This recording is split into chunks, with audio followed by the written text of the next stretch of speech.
नमस्कार, हस्तक्षेप में आपका स्वागत है। मैं हूं अमीन। देश की वर्तमान परिस्थितियों पर टीवी लाइव पर एक गंभीर परिचर्चा का आयोजन किया गया। उस परिचर्चा में मैंने भी हिस्सा लिया। इस परिचर्चा में वक्ताओं ने देश में जो गतिविधियां चल रही हैं उनका विश्लेषण किया। तो आइए सुनते हैं उस परिचर्चा के कुछ प्रमुख अंश साभार। अगर आपने हमारा चैनल सब्सक्राइब नहीं किया तो उसको सब्सक्राइब कर लीजिए। वीडियो को ज़्यादा से ज़्यादा लाइक और शेयर कीजिए और कमेंट करके बताइए भी कि इस परिचर्चा पर आपकी क्या राय है। तो आइए सुनते हैं इस परिचर्चा के कुछ प्रमुख अंश साभार। तो नरेंद्र मोदी जरूर चुनिंदा पत्रकारों को इंटरव्यू देते हैं। लोकसभा चुनावों के पहले उन्होंने कुछ इंटरव्यू दिए थे, आपको याद होगा, जिनके बारे में यहां तक कहा जाता है कि उन्हें पीएमओ की हरी झंडी के बाद ही प्रसारित किया जाता है। तो खैर, लोकसभा चुनावों में एक पत्रकार से बातचीत में मोदी ने कहा था कि वो खुद को परमात्मा का अंश समझते हैं, यानी खुद में परमात्मा का अंश महसूस करते हैं।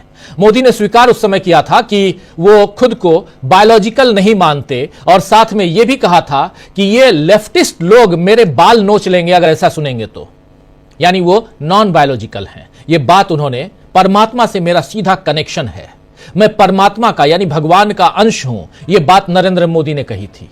और अब मोदी ने जो इंटरव्यू दिया है उस इंटरव्यू में वो कह रहे हैं कि मुझसे भी गलती हुई होगी, मैं भी इंसान हूं, कोई देवता नहीं हूं।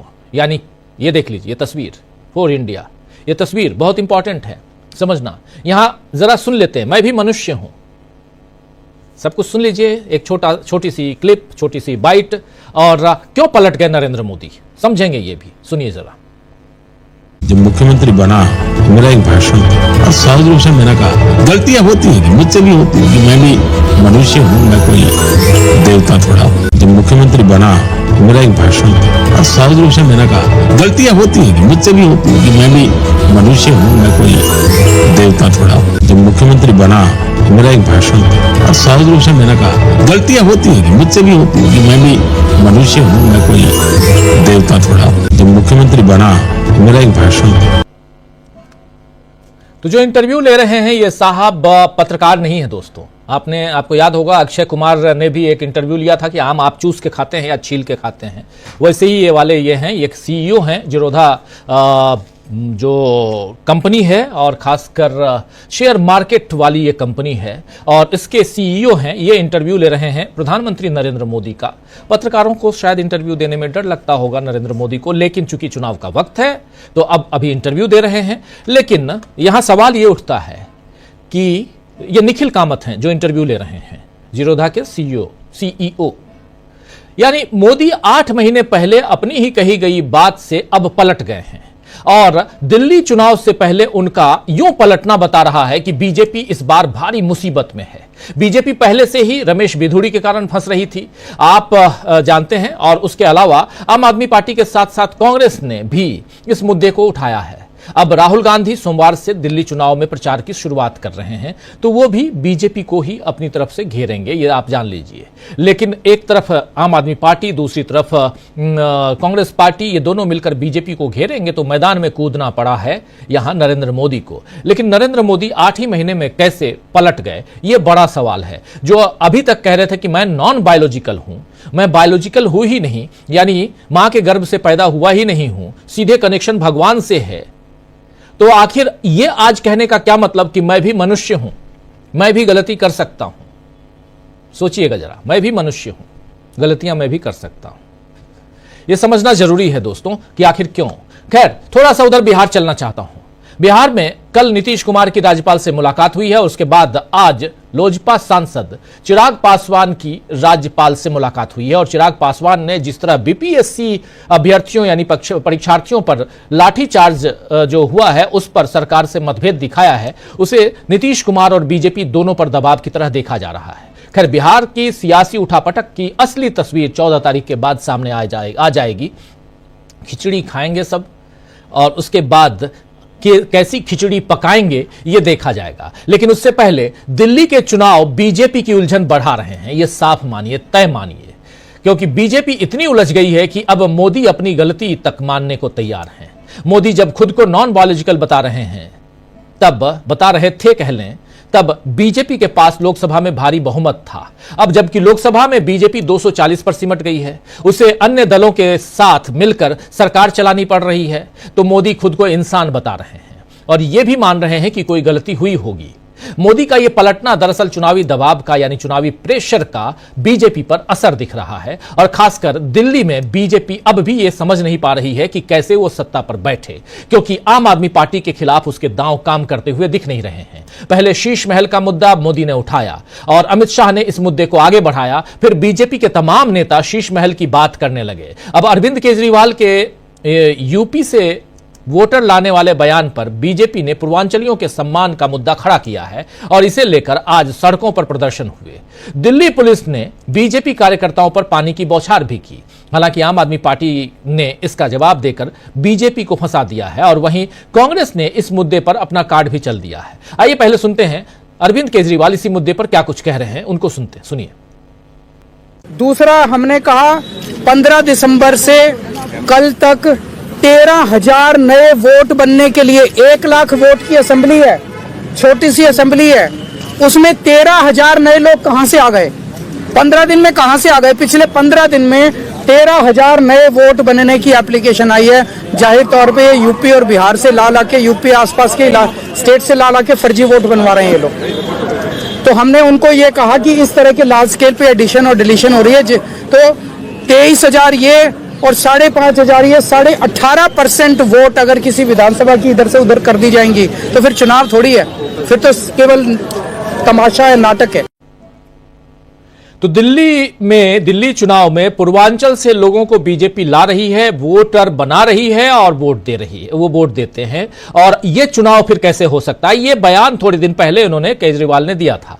आज इसी मसले पर संजय सिंह, जो बगल में आपको खड़े दिखाई दे रहे हैं, आम आदमी पार्टी से सांसद हैं राज्यसभा में, उन्होंने क्या कुछ कहा है ये भी सुन लेते हैं और इसका कनेक्शन प्रधानमंत्री पर कैसे है ये सब भी समझेंगे। और उधर राहुल गांधी मैदान में कब कूदने वाले हैं ये भी बताएंगे। सुनिए जरा संजय सिंह को।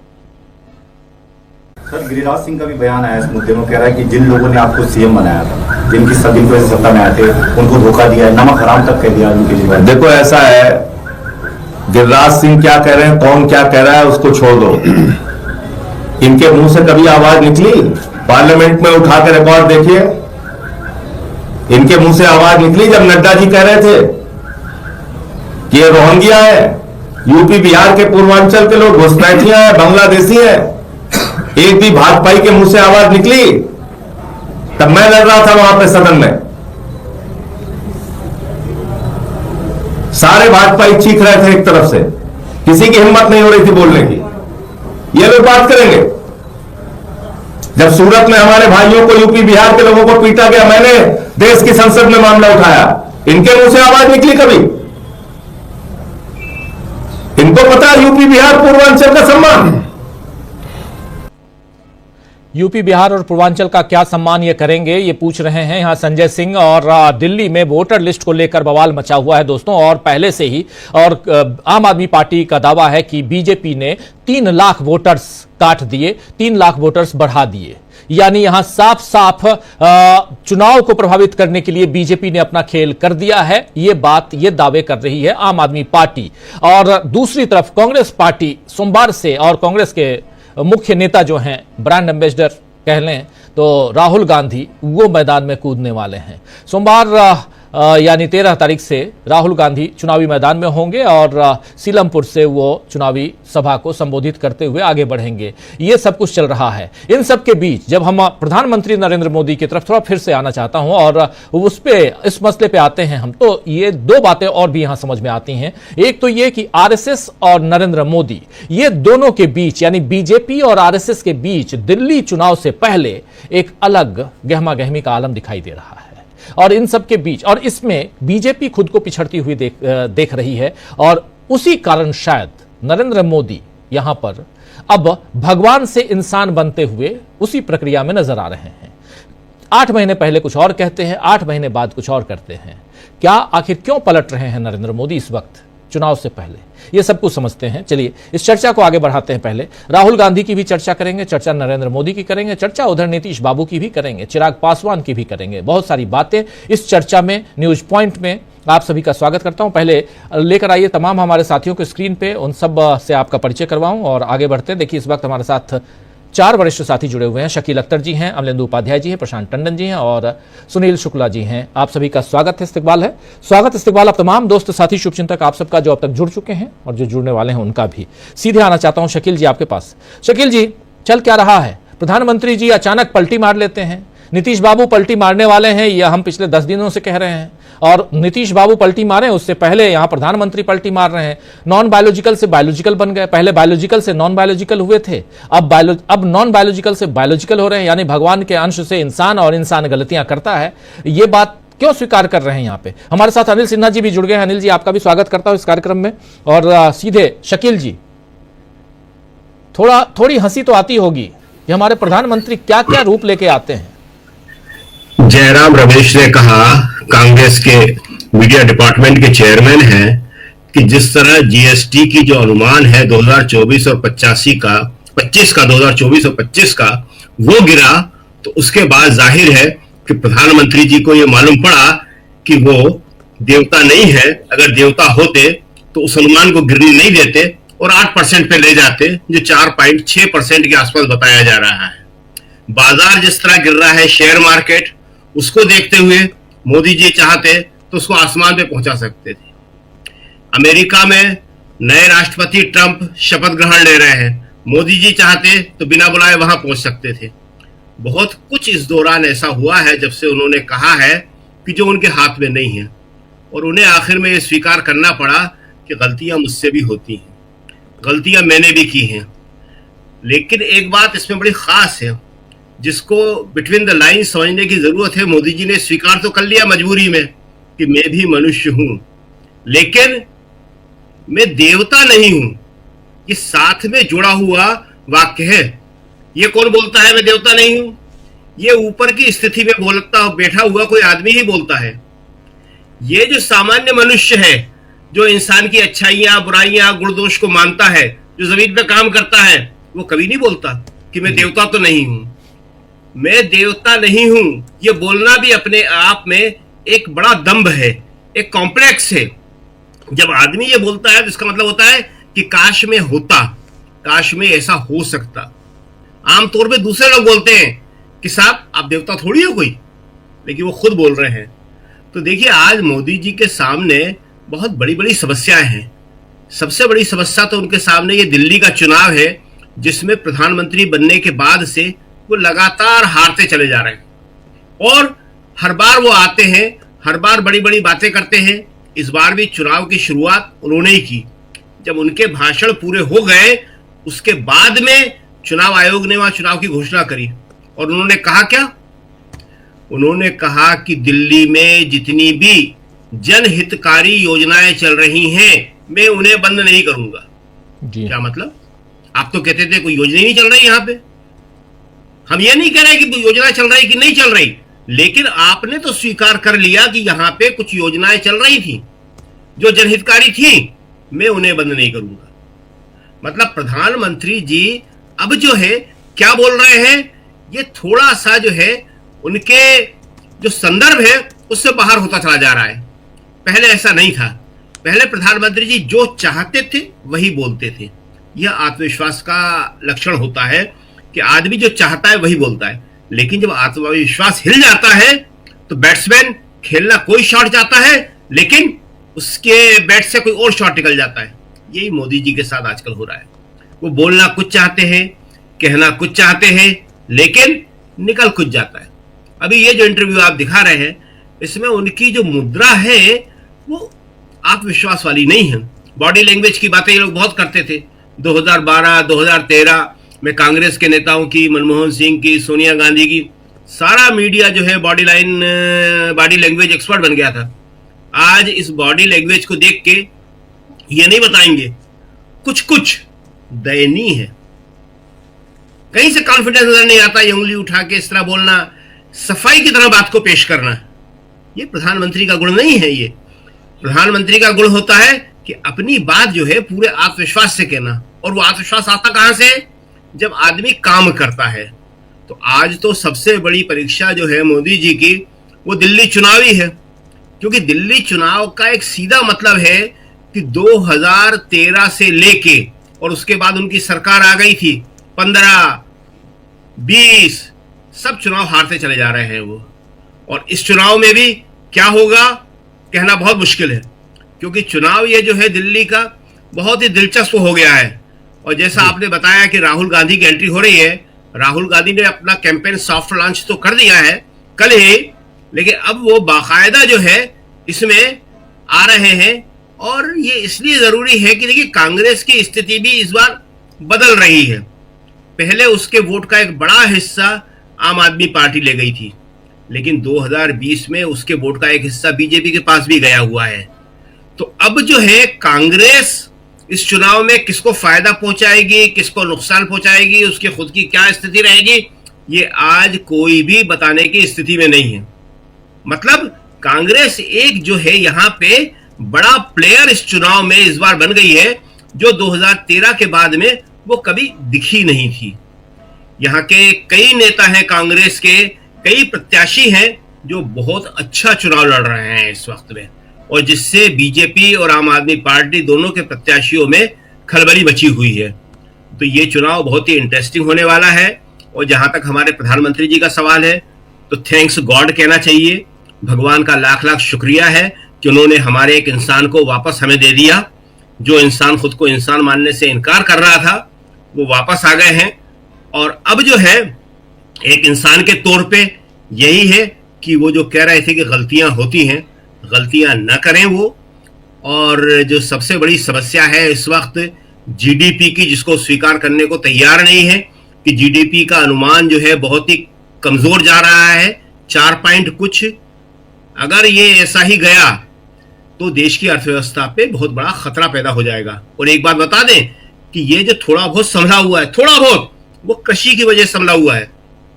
कृषि, खेती किसानी, परंपरागत खेती किसानी, इसमें जब हम लिखते हैं तो भक्त लोग आके कहते हैं कि देखिए मोदी जी ने खेती किसानी संभाल रखी है। नो, मोदी जी ने नहीं संभाल रखी। जो पारंपरिक खेती किसानी है उसी के दम पर इतना संभला हुआ है। आज डल्लेवाला जी की हालत क्या है, जगजीत सिंह जी की अनशन के आज 45 दिन से ज्यादा, 45 दिन हो गए आज उनको। इतनी गंभीर बात है, एक देश के प्रधानमंत्री को कोई चिंता नहीं है उसकी कि एक किसान जो है बॉर्डर पे बैठा हुआ 45 दिन से भूख हड़ताल कर रहा है, उसकी कम से कम हियरिंग तो कर ले, उसकी बात तो सुन ले कि भाई क्या बात है। सुप्रीम कोर्ट ने कहा, लेकिन कोई सुनने को तैयार नहीं है। और ये जो है देश के लिए बहुत ही खराब स्थिति पैदा हो रही है कि हर सेक्टर में आप जहां पे भी देख लो, कहीं किसी की कोई सुनवाई नहीं है। और ये जो है मोदी जी अगर वापस इंसान बनते हैं, आते हैं और लोगों की बात सुनते हैं, तो इससे अच्छा और क्या होगा। जी राजीव जी। बिल्कुल बिल्कुल आप सही कह रहे हैं कि भगवान का शुक्रगुजार होना चाहिए कि उन्होंने एक भगवान को इंसान बना दिया, या जो इंसान भगवान बन रहा था उसको उसकी सही जगह पे ला दिए। खैर, आना चाहता हूं जरा प्रशांत टंडन जी आपके पास। प्रधानमंत्री से ही शुरुआत करते हैं, आपसे भी। प्रधानमंत्री को आखिर ये क्यों कहना पड़ा कि मैं भी इंसान हूं? अभी तक तो बिल्कुल 7वें आसमान पे थे। 240 सीटें, 240 सीटों ने राजीव जी भगवान को इंसान बना दिया। जो 300 पार का एग्जिट पोल थे, 400 पार के एग्जिट पोल थे, वो जब गिर पड़े तब ये इंसान पैदा हुआ। वरना अगर वो 240 की जगह वास्तव में 300 पार हो जाता तो वो भगवान बने रहते। तो उसकी मुख्य वजह ये है। दूसरा, जैसा आपने कहा कि आरएसएस का कई बार मजाक के तौर पे भी मोहन भागवत ने कहा कि इंसान को इंसान ही रहना चाहिए, देवता नहीं बनना चाहिए। लेकिन जैसा शकील जी ने बताया, बेसिकली मोदी जी की पर्सनालिटी का एक ड्रॉबैक है ये कि वो लाइमलाइट में रहना चाहते हैं और अपने बोले वाक्यों से रहना चाहते हैं। ऐसा होता नहीं है। मनमोहन सिंह ने कभी नहीं कहा कि वो बहुत महान इकोनॉमिस्ट है। अभी उनका निधन हुआ और हम लोगों ने सुना, देखा, पढ़ा, अखबारों ने किस तरीके से पेज रंग दिए। दुनिया भर के नेताओं ने कहा कि वो कितने बड़े अर्थशास्त्री थे। पंडित नेहरू ने कभी नहीं कहा कि वो स्कॉलर है, लेकिन दुनिया स्कॉलर उनको मानती है। वो काम वैसे किए। मोदी जी का काम वैसे नहीं है कि उनको जो भी वो विशेषण लगाना चाहे उसके लिए माना जाए, वो कभी कहना नहीं पड़ता है। काम में दिखना चाहिए, काम में दिखा नहीं। जो भी अभी देश में चल रहा है, आर्थिक नीतियां हो, विदेश नीति हो, डोमेस्टिक नीतियां हो, वो सब कुछ कैरी फॉरवर्ड है डॉक्टर मनमोहन सिंह की सरकार का अभी तक। बहुत उसमें आंशिक बदलाव जो बदलाव भी हुए वो केवल बयानबाजी में या जो पॉलिटिकली सेंसिटिव मामले हैं जो इनकी पॉलिटिक्स को सूट करते हैं, 3 तलाक इस तरीके की बातें वो आती हैं। बाकी देश कैसे चल रहा है, देश वैसे ही चल रहा है जैसे पहले चल रहा था। मुझे जो प्रधानमंत्री का इंटरव्यू राजीव जी बहुत महत्वपूर्ण होता है। हम लोगों ने भी पिछले प्रधानमंत्रियों के इंटरव्यू किए हैं।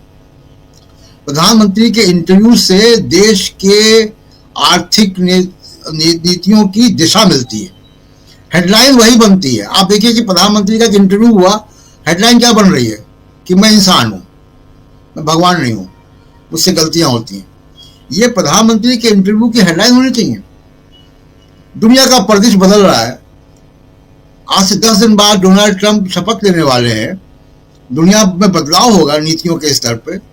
कनाडा के प्रधानमंत्री अपने इस्तीफे की घोषणा कर चुके हैं। भारत के और कनाडा के संबंधों में तनाव भी रहा। ट्रंप कुछ दावे कर रहा है कनाडा के बारे में। उन सब बातों पे प्रधानमंत्री की प्रतिक्रिया क्या है, भारत क्या करेगा? 6.4 जीडीपी हो गया, जीडीपी की ग्रोथ जो पिछले 4 साल की सबसे कम है। और ये कम कोई ऐसा नहीं कि प्राकृतिक आपदा की वजह से या कोविड की वजह से कम हो गई या कोई महामारी से कम हो गई। ये कम हुई है मैन्युफैक्चरिंग में कमी की वजह से, ये कम हुई है प्राइवेट इन्वेस्टमेंट की कमी की वजह से, जो कि गंभीर बीमारी के लक्षण है अर्थव्यवस्था के। तो क्या प्रधानमंत्री के इंटरव्यू से दिशा मिलती है? नहीं मिलेगी। तो ये इस तरीके के इंटरव्यू का कोई मतलब नहीं है इस पे कि बहुत लंबी चर्चा भी की जाए। सोशल मीडिया के हंसी मजाक के लिए, मीम्स बनाने के लिए, ये रील्स बनाने के लिए, मीम बनाने के लिए ये मसाला है, लेकिन एक गंभीर विश्लेषण के लिए कोई मसाला नहीं है। प्रधानमंत्री ने कुछ ऐसा कहा होता कि जिससे कि नई आर्थिक दिशा हमको दिखाई दे रही होती, विदेश नीति में कोई दिशा दिखाई दे रही होती, तो जरूर हम लोग इस पे 1-1.5 घंटा या 4 घंटे में चर्चा करते हैं। बिल्कुल। जहां तक दिल्ली की बात है राजीव जी, दिल्ली का चुनाव जैसे हम लोग चर्चा कर रहे हैं बहुत महत्वपूर्ण है।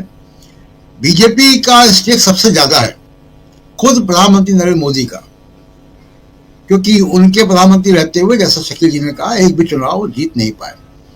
समस्या यह है कि प्रधानमंत्री मोदी या बीजेपी के पास अरविंद केजरीवाल से दिल्ली का चुनाव लड़ के जीतने के का कोई पॉलिटिकल सलूशन नहीं है, और यह सबसे बड़ी परेशानी। दूसरी बात, चेहरा नहीं है कोई। अब एक बात आती है कि दिल्ली के चुनाव में त्रिकोणीय मुकाबला होगा। कांग्रेस भी है, राहुल गांधी कैंपेन शुरू करने जा रहे हैं। त्रिकोणीय मुकाबला होगा। कांग्रेस का इन 5 साल में एक अलग तरीके का बेस बना है, सामाजिक बेस नया बना है। भारत जोड़ो यात्रा के बाद, राहुल गांधी की सामाजिक न्याय पे स्टैंड के बाद एक नया राजनीतिक सोशल बेस तैयार हुआ है। उसका असर दिल्ली के चुनाव में भी हो सकता है। वो किसका वोट काटेंगे? जाहिर सी बात है कि वो दोनों पार्टियां, अगर आम आदमी पार्टी और कांग्रेस बीजेपी के खिलाफ चुनाव लड़ेंगी तो आपस में ही वोट काटेंगे एक दूसरे का जी। अब ये कहा जा सकता है कि साहब इंडिया गठबंधन में फूट है और अलग अलग पार्टियां कोई आम आदमी पार्टी को सपोर्ट कर रही हैं। मैं एक बात यहाँ पे कहना चाहता हूँ, कई बार हम लोग कांग्रेस पे आरोप लगाते हैं राजीव जी कि मध्य प्रदेश के चुनाव हुए, मध्य प्रदेश में कांग्रेस पार्टी को समाजवादी पार्टी को साथ में लेना चाहिए था। राजस्थान में चुनाव हुए, स्थानीय पार्टियों को साथ में लेना चाहिए था। क्यों हरियाणा में चुनाव हुए तो आम आदमी पार्टी को भी साथ में लेना चाहिए था, तो इतना नुकसान नहीं होता। ये बातें आती हैं। क्यों ये बातें आती है? क्योंकि कांग्रेस उन राज्यों में बड़ी पार्टी है, या सत्ता में थी या सत्ता में रह चुकी थी। यहां पे आम आदमी पार्टी के पास वो बॉल थी। आम आदमी पार्टी को ऑफर करना चाहिए था कांग्रेस को, वो आम आदमी पार्टी ने नहीं किया। तो त्रिकोणीय मुकाबला या फिर इंडिया गठबंधन एक साथ एक मोर्चे पे खड़े साथ रह के नहीं लड़ पा रहा है। इसका नुकसान दोनों गैर बीजेपी पार्टियों को होगा। जी राजीव जी बिल्कुल बिल्कुल बिल्कुल आप सही कह रहे हैं कि दोनों गैर बीजेपी पार्टियों को, और इधर लेकिन नरेंद्र मोदी की हम बात कर रहे हैं। जरा अमलेंदु उपाध्याय जी आपके पास आऊं, फिर सुनील शुक्ला जी, अनिल जी भी हैं, उनके पास भी आता हूं। अमलेंदु जी, प्रधानमंत्री नरेंद्र मोदी चुनाव से पहले हर चुनाव में कुछ न कुछ ऐसा करते। इस वक्त पत्रकारों को इंटरव्यू न देकर वो इंटरव्यू देते हैं निखिल कामत को, जो सीईओ हैं, और वो भी उस कंपनी के, शेयर मार्केट वाले कंपनी के, जिनोधा कंपनी का नाम है, और उसके किसी पत्रकार को इंटरव्यू नहीं देते हैं। लेकिन यहाँ जो बात कह रहे हैं अपनी ही उस बात से पलटते हुए नजर आते हैं। क्या कारण हो सकता है इसके पीछे, और इस इंटरव्यू को शेयर करने का मतलब क्या है? इंटरव्यू देने का, इस वक्त शेयर करने का, और उसमें यह बताने का मैं भी मनुष्य हूं, यानी इंसान हूं, और गलती मुझसे भी हो सकती है, कहने का अर्थ क्या है? जरा समझना चाहता हूं, इसलिए क्योंकि इसके कुछ नरेंद्र मोदी अगर छींकते भी हैं तो उसमें भी कुछ पॉलिटिक्स है, कहा जाता है। तो अगर पॉलिटिक्स, तो इसमें क्या पॉलिटिक्स है? इसके जरिए वो क्या बताना चाहते हैं नरेंद्र मोदी? और प्रधानमंत्री अक्सर विक्टिम कार्ड खेलते हैं। वो कहावत है कि रपट पड़े तो हर हर गंगे। मतलब अभी तक भगवान बनते चले थे, और भगवान जब उनका बनना किसी ने स्वीकार नहीं किया तो खुद ही कह रहे हैं कि भाई मैं तो इंसान हूं, मुझसे गलतियां होती हैं। क्योंकि लोग भगवान मान लेते तो लीला मानी जाती, उनकी गलतियां भी लीला हो जाती फिर। तो अब किसी ने उनकी गलतियों को लीला मानना स्वीकार नहीं किया, और जनता अब ये समझ रही है कि देश जिस गर्त में जा रहा है उसके लिए एकमात्र नरेंद्र मोदी जो है वो जिम्मेदार हैं। चूंकि पूरी सरकार पे कब्जा उनका है, और नरेंद्र मोदी चूंकि बहुत विजनरी व्यक्ति हैं, तो ये सरकार जो भी फैसले लेती है वो नरेंद्र मोदी के विजन से लेती है। तो नरेंद्र मोदी के विजन से देश गड्ढे में जा रहा है। यहाँ की अर्थव्यवस्था रसातल में जा रही है, प्रशासनिक मशीनरी सब जो है अस्त व्यस्त हो गई है, संवैधानिक संस्थाएं जो हैं वो सब उनकी प्रतिष्ठा धूमिल हो गई है। इस सब के लिए जिम्मेदार नरेंद्र मोदी हैं। ये नरेंद्र मोदी को राजीव जी समझ में आ गया। अब जाहिर सी बात है कि विधानसभा चुनाव है, दिल्ली का विधानसभा चुनाव है, लगातार भारतीय जनता पार्टी हार रही है। नरेंद्र मोदी के बारे में अभी तक गाया जा रहा था कि साहब तीसरी बार प्रधानमंत्री बन गए हैं, विश्व रिकॉर्ड बना दिया है, पंडित नेहरू के बाद तीसरी बार प्रधानमंत्री बनने वाले नरेंद्र मोदी हैं, ये बताया जा रहा था। अब संकट ये है राजीव जी कि अगर दिल्ली में सरकार बीजेपी की नहीं बनी और राजीव कुमार कहीं फेल हो गए, जो वायदा किया राजीव कुमार ने वो पूरा नहीं कर पाए, तो प्रधानमंत्री ये कौन गाएगा कि तीसरी बार प्रधानमंत्री बन गए? अरे भाई तीसरी बार प्रधानमंत्री बन गए तो दिल्ली में सरकार क्यों नहीं बना लिया आपने? 2014 के बाद से लगातार जो चुनाव हो चुके उनमें आपने सरकार क्यों नहीं बना ली? अगर आप इतने बड़े जो थे विजनरी लीडर हैं और तीसरी बार प्रधानमंत्री बन गए हैं, दुनिया का बहुत बड़ा अजूबा हो गया है, तो क्यों नहीं हुए? तो पहले ही एक्सक्यूज निकाल लिया है कि अब देवता नहीं रहे हैं, मनुष्य हो गए। तो पहली एक्सक्यूज है। इसका मतलब ये स्वीकार कर लिया है कि भारतीय जनता पार्टी दिल्ली में हार रही है, चुनाव नहीं जीत रही है, और इसलिए पहले से तैयारी है कि भाई देखिए प्रधानमंत्री ने कह दिया था कि नॉन बायोलॉजिकल लव नहीं रहे वो, और अब जो है वो मनुष्य हो गए हैं, तो इसलिए अब वो अब मनुष्यता अपनी दिखा रहे हैं। हालांकि जो हमेशा राजीव जी आपको याद होगा, हम लोग लगातार शुरू से चर्चा करते आ रहे हैं कि प्रधानमंत्री महामानव हैं, और कोरोना सबके समय में राजीव जी हम लोग का जब ये न्यूज पॉइंट होता था उस समय भी आपको याद होगा कि हम लोगों ने चर्चा की थी कि भाई ये समय जो है ये महामानव बनने का नहीं है, इंसान बनने का है। प्रधानमंत्री महामानव की अपने औरा से बाहर निकले और मनुष्य बने, क्योंकि मनुष्य बनना जो है वो, और वो भी उस कंपनी के, शेयर मार्केट वाले कंपनी के, जिनोधा कंपनी का नाम है, और उसके किसी पत्रकार को इंटरव्यू नहीं देते हैं। लेकिन यहाँ जो बात कह रहे हैं अपनी ही उस बात से पलटते हुए नजर आते हैं। क्या कारण हो सकता है इसके पीछे, और इस इंटरव्यू को शेयर करने का मतलब क्या है? इंटरव्यू देने का, इस वक्त शेयर करने का, और उसमें यह बताने का मैं भी मनुष्य हूं, यानी इंसान हूं, और गलती मुझसे भी हो सकती है, कहने का अर्थ क्या है? जरा समझना चाहता हूं, इसलिए क्योंकि इसके कुछ नरेंद्र मोदी अगर छींकते भी हैं तो उसमें भी कुछ पॉलिटिक्स है, कहा जाता है। तो अगर पॉलिटिक्स, तो इसमें क्या पॉलिटिक्स है? इसके जरिए वो क्या बताना चाहते हैं नरेंद्र मोदी? और प्रधानमंत्री अक्सर विक्टिम कार्ड खेलते हैं। वो कहावत है कि रपट पड़े तो हर हर गंगे।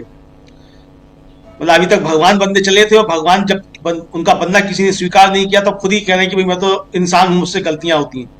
क्योंकि लोग भगवान मान लेते तो लीला मानी जाती, उनकी गलतियां भी लीला हो जाती फिर। तो अब किसी ने उनकी गलतियों को लीला मानना स्वीकार नहीं किया, और जनता अब ये समझ रही है कि देश जिस गर्त में जा रहा है उसके लिए एकमात्र नरेंद्र मोदी जो है वो जिम्मेदार हैं। चूंकि पूरी सरकार पे कब्जा उनका है, और नरेंद्र मोदी चूंकि बहुत विजनरी व्यक्ति हैं, तो ये सरकार जो भी फैसले लेती है वो नरेंद्र मोदी के विजन से लेती है। तो नरेंद्र मोदी के विजन से देश गड्ढे में जा रहा है, यहाँ की अर्थव्यवस्था रसातल में जा रही है, प्रशासनिक मशीनरी सब जो है अस्त व्यस्त हो गई है, संवैधानिक संस्थाएं जो हैं वो सब उनकी प्रतिष्ठा धूमिल हो गई है। इस सब के लिए जिम्मेदार नरेंद्र मोदी हैं। ये नरेंद्र मोदी को राजीव जी समझ में आ गया। अब जाहिर सी बात है कि विधानसभा चुनाव है, दिल्ली का विधानसभा चुनाव है, लगातार भारतीय जनता पार्टी हार रही है। नरेंद्र मोदी के बारे में अभी तक गाया जा रहा था कि साहब 30वीं बार प्रधानमंत्री बन गए हैं, विश्व रिकॉर्ड बना दिया है, पंडित नेहरू के बाद 30वीं बार प्रधानमंत्री बनने वाले नरेंद्र मोदी हैं, ये बताया जा रहा था। अब संकट ये है राजीव जी कि अगर दिल्ली में सरकार बीजेपी की नहीं बनी और राजीव कुमार कहीं फेल हो गए, जो वायदा किया राजीव कुमार ने वो पूरा नहीं कर पाए, तो प्रधानमंत्री फिर ये कौन गाएगा कि 30वीं बार प्रधानमंत्री बन गए? अरे भाई 30वीं बार प्रधानमंत्री बन गए तो दिल्ली में सरकार क्यों नहीं बना लिया आपने? 2014 के बाद से लगातार जो चुनाव हो चुके उनमें आपने सरकार क्यों नहीं बना ली? अगर आप इतने बड़े जो थे विजनरी लीडर हैं और 30वीं बार प्रधानमंत्री बन गए हैं, दुनिया का बहुत बड़ा अजूबा हो गया है, तो क्यों नहीं हुए? तो पहले ही एक्सक्यूज निकाल लिया है कि अब देवता नहीं रहे हैं, मनुष्य हो गए। तो पहली एक्सक्यूज है। इसका मतलब ये स्वीकार कर लिया है कि भारतीय जनता पार्टी दिल्ली में हार रही है, चुनाव नहीं जीत रही है, और इसलिए पहले से तैयारी है कि भाई देखिए प्रधानमंत्री ने कह दिया था कि नॉन बायोलॉजिकल अब नहीं रहे वो, और अब जो है वो मनुष्य हो गए हैं, तो इसलिए अब वो अब मनुष्यता अपनी दिखा रहे हैं। हालांकि जो हमेशा राजीव जी आपको याद होगा, हम लोग लगातार शुरू से चर्चा करते आ रहे हैं कि प्रधानमंत्री महामानव हैं, और कोरोना सबके समय में राजीव जी हम लोग का जब ये न्यूज पॉइंट होता था उस समय भी आपको याद होगा कि हम लोगों ने चर्चा की थी कि भाई ये समय जो है ये महामानव बनने का नहीं है, इंसान बनने का है। प्रधानमंत्री महामानव के अपने औरा से बाहर निकले और मनुष्य बने, क्योंकि मनुष्य बनना जो है वो कठिन काम है और देवता बनना बड़ा आसान है। और शायद अकबर इलाहाबादी का शेर है कि वो फरिश्ते से बेहतर है इंसान बनना, मगर इसमें पड़ती है मेहनत ज्यादा। तो प्रधानमंत्री नरेंद्र मोदी को मेहनत थोड़ी ज्यादा करनी पड़ेगी इंसान बनने के लिए, तो वो मेहनत करना उन्होंने अभी से शुरू कर दिया है और ये स्वीकार कर लिया है कि वो अब देवता नहीं है, मनुष्य बनने की तरफ बढ़ रहे हैं धीरे धीरे।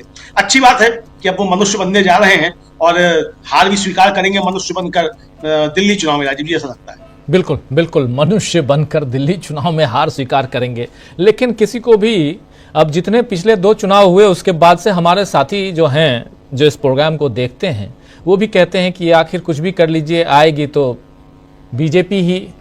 और उधर अरविंद केजरीवाल जी कह रहे हैं कि यहाँ खेल कर दिया गया है, यहाँ वोटर लिस्ट को इधर से उधर बना दिया गया है।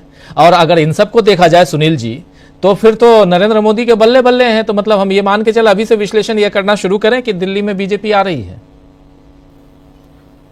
धन्यवाद राजीव जी, ये नहीं है विश्लेषण तो नहीं हो सकता जी इसका। तो अगर दिल्ली में बीजेपी आ रही होती तो फिर तो प्रधानमंत्री जी को ये कहने की जरूरत नहीं पड़ती कि मुझसे भी गलतियां हो सकती है। तब तो वही कहते कि मैं बायोलॉजिकल में हूं ही नहीं। दिल्ली किस यही भारतीय जनता पार्टी की बेचैनी यही है कि दिल्ली में वह कुछ भी नहीं हो कर पा रही है जो उसने हरियाणा में किया या महाराष्ट्र में किया, क्योंकि जो तौर तरीके इनके हैं वही तौर उसी उन तरीकों पे आम आदमी पार्टी की भी महारत हासिल है। तो एक बड़ी चुनौती है बीजेपी के पास। बीजेपी कोई मुद्दा नहीं बना पा रही है। किस तरह की बैंकरप्सी समय बीजेपी के सामने है कि तीन लगातार चुनाव जीतने वाली पार्टी के खिलाफ दिल्ली में वो कोई माहौल नहीं बना पा रही है। कोई ऐसा मुद्दा नहीं जिसको वो आगे बढ़ा सके। जिन मुद्दों को लेकर के आ रही है वो मुद्दे आम आदमी पार्टी की तुलना में बीजेपी पे ज्यादा खिलाफ बैठते हैं। आप शीश महल की बात करेंगे तो कोई कैसे स्वीकार कर लेगा?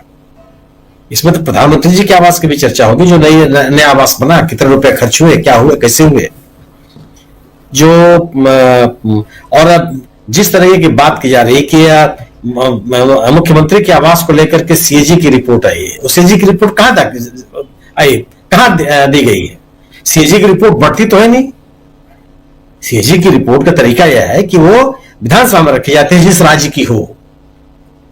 उस हमारी आपकी जानकारी में तो विधानसभा में तो रिपोर्ट की रखी नहीं गई, तो किसने दिया ये, कहां से आ गई?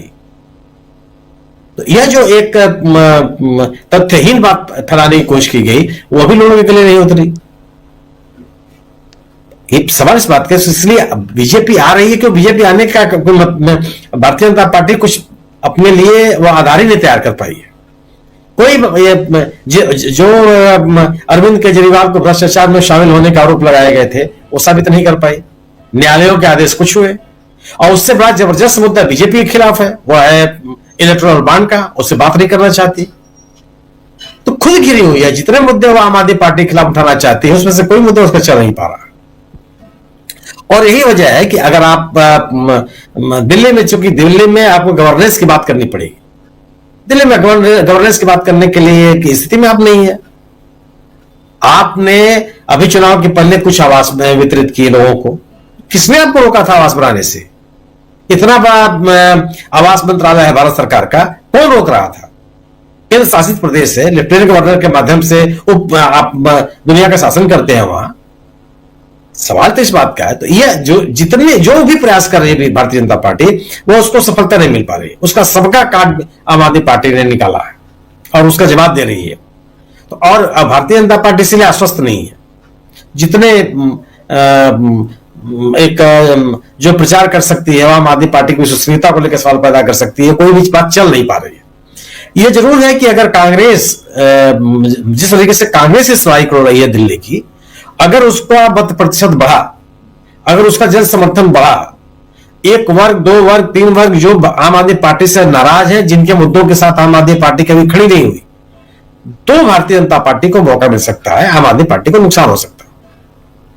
अगर भारतीय जनता पार्टी के मुकाबले, आम आदमी पार्टी के मुकाबले कांग्रेस का मत प्रतिशत जबरदस्त बढ़ता है, जो कि कांग्रेस जिस तरीके से अपने आप को असर्ट करती हुई दिख रही है, वो कोई किसी को आश्चर्य भी नहीं होना चाहिए। एमसीडी के चुनाव में जिस तरीके से विभिन्न इलाकों में लोगों ने कांग्रेस को जन समर्थन दिया, एक वर्ग तैयार होकर के कांग्रेस के पक्ष में खड़ा होता हुआ दिखा, यह चुनौती है आम आदमी पार्टी के लिए। आम आदमी पार्टी को भी जो आरोप लगते रहे हैं महाराष्ट्र में, हरियाणा में, कि कांग्रेस ने इंडिया गठबंधन का चुनाव नहीं लड़ा, वो केवल अपना चुनाव लड़ती रही, उसी तरह के आरोप आज आम आदमी पार्टी के खिलाफ है। आम आदमी पार्टी भी इसको इंडिया गठबंधन का चुनाव नहीं बनने दे रही है। उसको अपने सहयोगियों को साथ देना चाहिए। और उसमें दिल्ली में सबसे बड़ा सहयोगी कौन है? कांग्रेस। लोकसभा का चुनाव अगर मिल करके लड़ा गया, सही है कि लोकसभा के चुनाव में आपको सफलता नहीं मिली, जीत नहीं मिली, लेकिन मत प्रतिशत तो कम किया आपने, जीत का अंतर तो कम हुआ। बीजेपी को अपने सभी उम्मीदवार बदलने पड़े, मनोज तिवारी को छोड़ करके बाकी सभी के सभी उम्मीदवार बीजेपी को बदलने पड़े, वो स्थिति तो बनती। लेकिन आम आदमी पार्टी दिल्ली में नहीं होने दे रही है। और उसको विश्वास है कि अपने संगठन, अपने कार्यकर्ताओं, अपने गवर्नेंस के आधार पर वो भारतीय जनता पार्टी को चुनौती दिलेगी। ठीक है, इसमें कोई बात भी नहीं है कि आम आदमी पार्टी दिल्ली में सबसे मजबूत पार्टी है और बीजेपी को चुनौती देने वाली पार्टी है। लेकिन ये लोग जो गैर सांप्रदायिक राजनीति में विश्वास रखते हैं, वह लोग जो संविधान में आस्था रखते हैं, वो लोग जो धर्मनिरपेक्षता में विश्वास रखते हैं, उन लोगों को भी भारतीय जनता पार्टी के साथ साथ आम आदमी पार्टी ने भी निराश किया। उन लोग आम आदमी पार्टी के गतिविधियों से बहुत संतुष्ट नहीं है।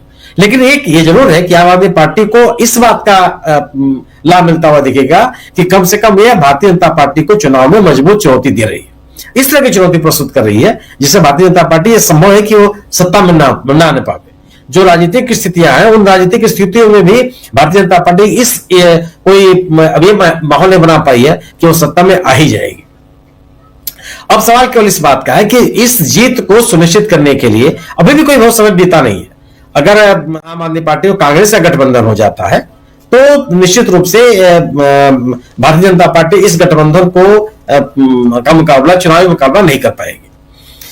मैं जो इंडिया गठबंधन के दूसरे दल जो सपोर्ट करने की बात कर रहे हैं, उनका कोई मतलब नहीं है। समाजवादी पार्टी हो, नेशनल कॉन्फ्रेंस हो, ममता जी हो, ये आरजेडी हो, जेडीयू हो, आरजेडी हो, ये दल आम आदमी पार्टी का राजनीतिक समर्थन करते हैं। ठीक है, लोगों के बीच में एक धारणा बनती है, लेकिन जो चुनावी लाभ भारतीय जनता पार्टी के खिलाफ इंडिया दल समूह कांग्रेस के साथ मिलकर के खड़ी कर सकती थी आम आदमी पार्टी, उसमें वो भले पिछड़ती जा रही हो, लेकिन चुनाव में वो भारतीय जनता पार्टी के लिए कोई खुला राह छोड़ दी है या कोई एक तरफा चुनाव हो रहा हो, ऐसा मैं नहीं मानता।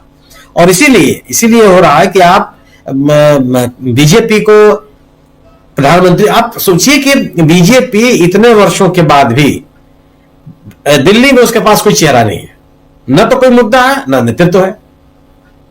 किस बिना पर लोग आपके साथ खड़े हो जाएंगे?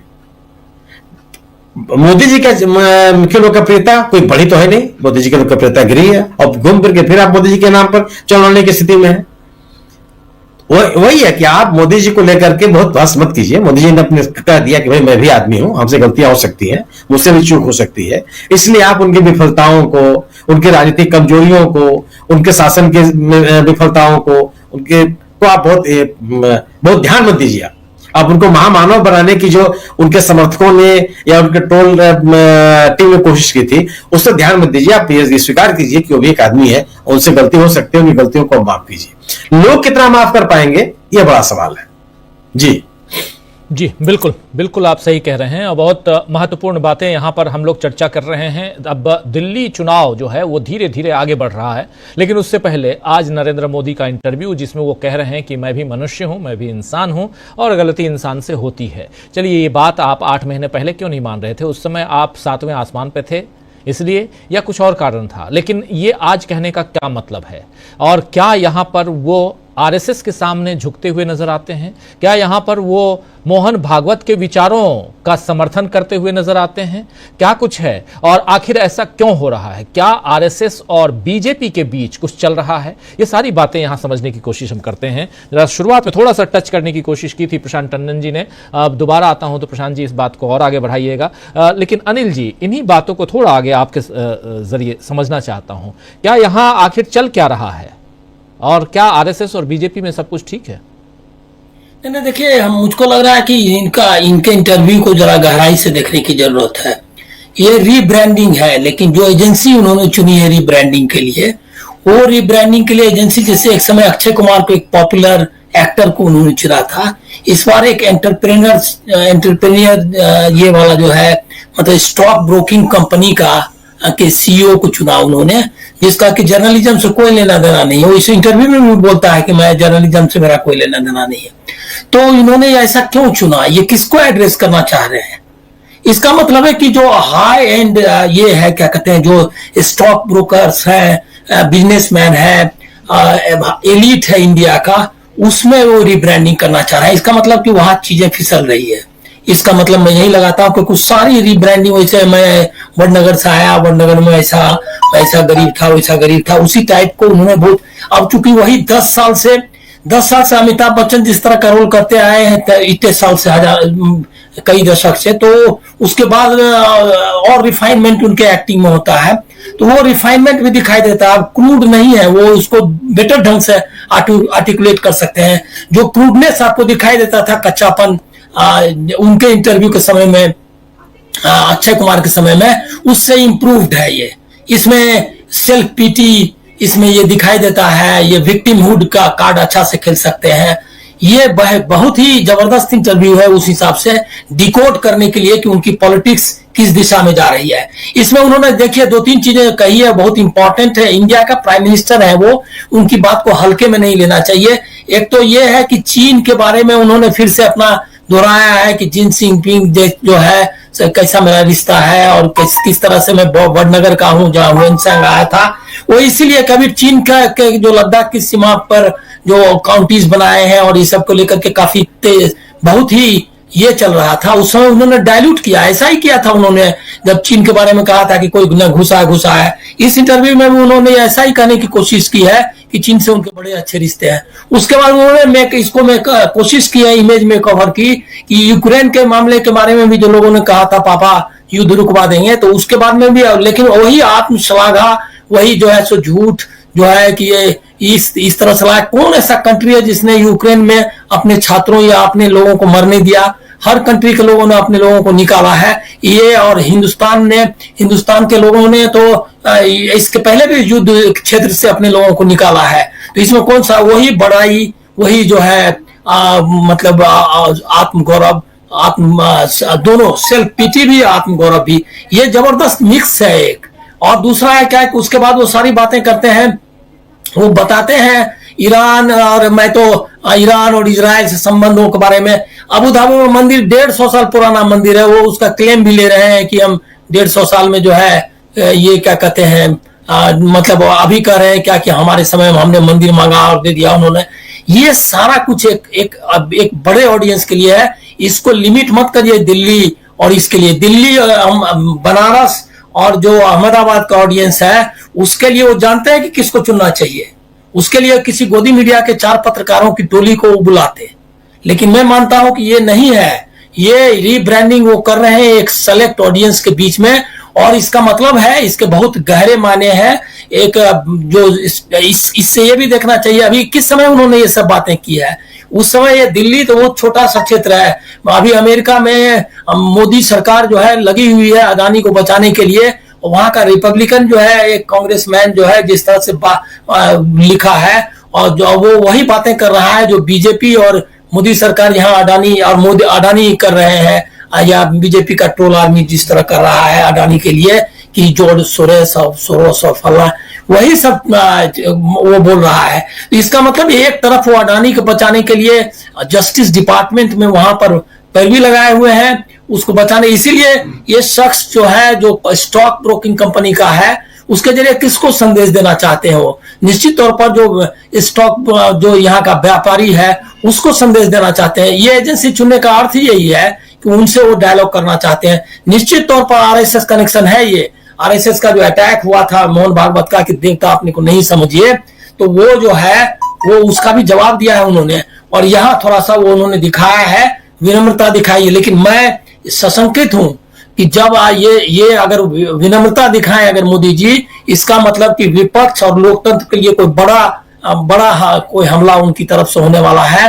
कोई ऐसे डिसीजन हो सकते हैं जिसको कि मैं नहीं समझता कि इससे सिर्फ दिल्ली से इसका रिश्ता है, वो कर सकते हैं। तो इसीलिए वो उसमें सारा उसी टाइप का है, वो पूरा एजेंडा भी है कि 2047 उसके बाद जो है 1 लाख लोग आ जाए और युद्ध शुद्ध। अब देखिए वो आदमी देखिए कितना झूठ लाइज एंड ऑल का जो मिक्स है उनके पॉलिटिक्स में और उनके कहने में, वो सब कितना दिखाई देता है। जो आदमी एमएलए तोड़ रहा है वो राजनीति में शुद्धता की बातें कर रहा है, जो कि मंगलसूत्र के आधार पर चुनाव जीतना चाहता है, जो कि अपने ही खुद के नॉमिनेटेड इलेक्शन कमिश्नर से अपना चुनाव करवाना चाहता है। वो आदमी वहां शुद्धता, राजनीति की शुद्धता की बातें कर रहा है। और भी दूसरा देखता हूं मैं, राहुल गांधी रियल चैलेंज है उनके ये में, बहुत धीमा उन्होंने उसके जवाब दिए हैं।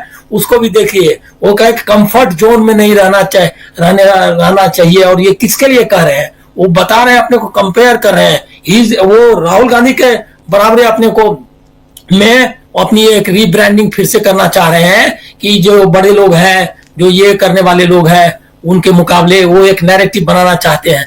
ये भी है उसमें। दूसरा है कि गायकवाड़ का नाम लिया है उन्होंने, ये जाति जनगणना और सोशल जस्टिस का इश्यू। गायकवाड़ किसके लिए, बड़ौदा के गायकवाड़ इसीलिए फेमस है, उन्होंने बाबा साहेब को बाहर भेजा था पढ़ने के लिए, और अपने प्रोग्रेसिव और ये क्या कहते हैं मेजर्स के लिए और गरीब तबकों के लिए को मतलब भागीदारी देने के मामले में गायकवाड़ और साहू छत्रपति महाराज यहाँ के क्या कहते हैं कोल्हापुर के, ये दोनों माने जाते हैं। तो ये वो पूरी पॉलिटिक्स कर रहे हैं। और लेकिन उसमें वो जो है, उसमें आपने ऐसा नहीं है कि अक्षय कुमार का वो इम्प्रूव वर्जन है वो शख्स, उसने भी पिज्जा और इसके बारे में पूछ ही लिया। वो जो है ऐसा नहीं है कि आम चूस कर खाते हैं, हमको लग रहा था इम्प्रूव हो जाएगा, लेकिन इम्प्रूवमेंट नहीं है, वो वही है। वो नए मतलब चूंकि 10 साल का अनुभव है, इसीलिए ना वो नए ढंग से पेश कर सकते हैं। मुझको यही लग रहा है कि इसका अर्थ ये है कि जरा भी इम्प्रूव नहीं कर पाए आइडियोलॉजिकली, और क्या कहते हैं आइडियोलॉजिकली मतलब व्यवहार और चिंतन में। बस एक ये जो मनुष्य वाला पकड़ लिया है सब पूरा मीडिया ने, उसमें आपको दिखाई देता है। लेकिन मुझको नहीं लगता है कि 1 इंच भी वो आगे बढ़े हैं जहां पर थे। वो 2014 का वही मैं ताइवान गया था और ऐसे सब वही कहानी, मतलब वो जो कहानियां हैं, वो जो मनोहर कहानियां, वही वो सुना रहे हैं उसको। लेकिन बहुत ही इस बार सदे हुए ढंग से उन्होंने रखा है। अभी तो पूरा आएगा तो और पता चलेगा। तो वो जो है इसमें आप इसको सिर्फ दिल्ली के हिसाब से मत देखिए। अभी जो राजनीति अनफोल्ड हो रही है हिंदुस्तान में, और जो देश में सीमाओं पे हो रहा है, इकोनॉमी में जो हो रहा है, उससे बड़े लार्जर कंटेक्स्ट में देखना चाहिए। उन्होंने ये भी कहा कि अब तो लोगों को वीजा वहां नकार रहा है, वहां वीजा के खिलाफ कानून बनने वाला है, इंडियंस को वीजा मतलब दिक्कत और बहुत टाइट कर रहा है, सिचुएशन हो गया है।